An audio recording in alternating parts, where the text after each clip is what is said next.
और ये जनाब पके हुए बादाम है, ये पके हुए हैं, ज़रा ये देखिए, ये देखें जी,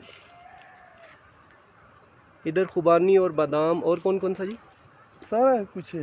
क्या अखरोट भी है? अखरोट आता है, अंगूर आता है, नाशपाती आता है, फ्रूट आता है। अच्छा, तो ये भाई है सिफात भाई, इनका होटल भी है और इनके अपने 300 खुबानी के दरख्त हैं और ये खुबानी सेल भी नहीं करते, कहते वहाँ लगी लगी ज़ाया हो जाती है। सिफात भाई हमें बताए ना किधर दरख्त हैं, हम पहुँचते हैं। तो मैं आपको लेके चलता हूँ। अभी तो इस टाइम इनके साथ है हम लोग के जो बादाम के दरख्त है, चेरी का ये देखें जी, बड़ा खूबसूरत नज़ारा है। ये वाला जो दरख्त है वो चेरी का है।